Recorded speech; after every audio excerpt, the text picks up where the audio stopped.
for Peter Kowalewski. My rank was PFC. It was tough. You know, then when we were in combat, and then I think we were there in a hole for a couple of days, and then we had left our positions, and we had gone out to an outpost, and we stayed in the outpost for a couple of weeks, and then you know you go out. Yeah, that was, as I said, we got there. When I say we, I'm including all my buddies, our group, our guys from my group. We got there in November, and it was the last. The division I was in was the 24th Infantry Division, and it was the last big push of the war for the 24th Infantry Division, and they called it Operation Nomad and Operation Polar, and we got in at the tail end of it, and it was a real bloody campaign. And at that time, we were, the Chinese had dug,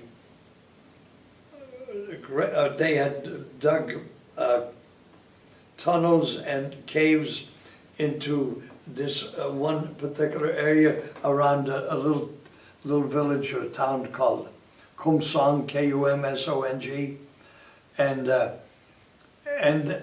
the Chinese themselves said that the Americans would never be able to dig them out, and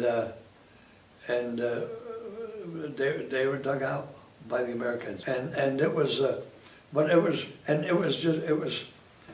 it was starting to get cold, because and I got to tell you, as I said, when we got up there, you only had whatever you were able to carry. That's all you had.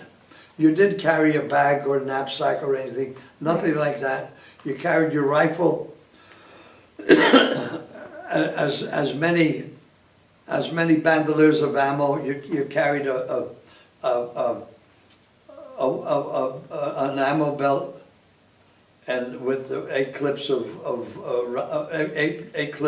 ammo, which there were 8.64 rounds. And then you carried these bandoliers of ammo, which there were clips inside of a cloth carrier, and you just put them around your shoulders, around your head, and you'd have them, they'd be swinging in front of you. And you also carried as much ammo as you think you could. Some guys were able to carry a lot more than others, because they were stronger, and it was to your benefit, because you certainly didn't want to ever run out of ammo, and because rifles no good without ammo. And same way with the hand grenades. Usually you carried anywhere from 6 to 10 or 12 hand grenades, and they were. They were great, they were great defensive weapons, and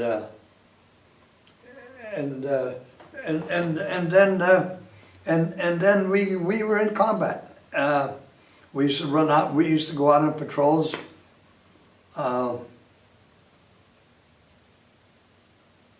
And the patrols would be daytime patrols and nighttime patrols, and looking for the enemy. They were all Chinese, by the way. There were no well, at the beginning of the war there were Koreans, and then when the Chinese entered the war, after they crossed the Yalu, and that's when then because actually there was a lot of by the time I got there, a lot of the fighting consisted of, well, we used to get shelled at a lot. We were attacked a lot. They would hit our lines, and I got to tell you this: you had one sleeping bag for every 2 guys, and the sleeping bags were warm, and you never took your clothes off, not your boots, not your clothes, nothing. The way you were dressed during the day, that's the way you got into your sleeping bags, and you're with boots and everything, and usually, now this isn't,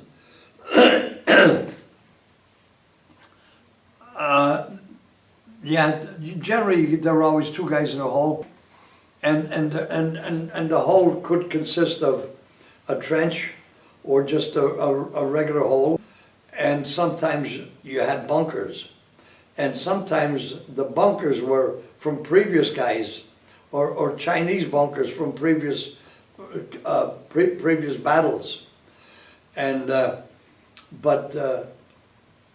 there were times, like I said, 2 in a hole. Generally, it's rare when you ever had 3, and you didn't ever want to be by yourself. Absolutely. If you could help it, and usually that wasn't the case, because there was always somebody with you. You know, you always had somebody there. Not all the time. You didn't always get a guy that you were compatible with, but you had to make, you had to make do with what you had. You did the best with what they gave you, and there are times that you slept 2 on and 2 off. If now usually that would be the norm, but a lot of times you wouldn't sleep at all at night. You'd sleep in the morning if you could, and because a lot of times when the enemy, the Chinese would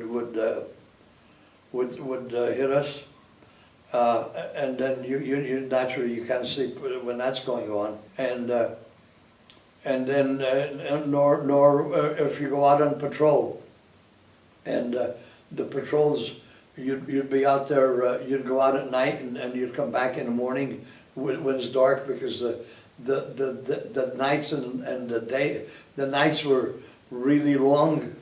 It would get dark real quick, especially in the wintertime, and then it wouldn't get light until 7 o'clock in the morning. It seemed like it wouldn't get light and dark. It wouldn't get light till 8 o'clock in the morning, and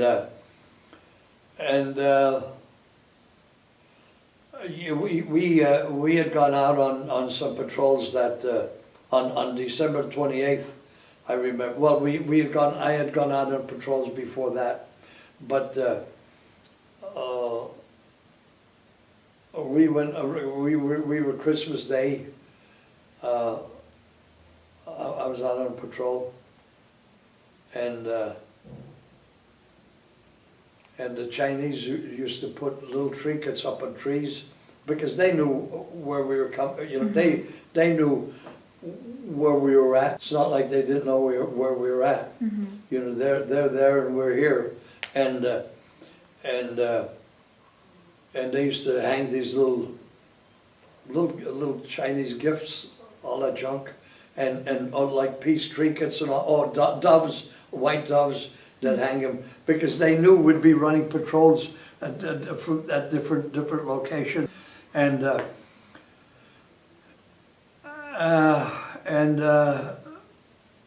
you found these things. Sometimes a lot of time you put them in your pocket, and but as I said, you didn't have much room in your pockets for anything. I carried a few pictures with me.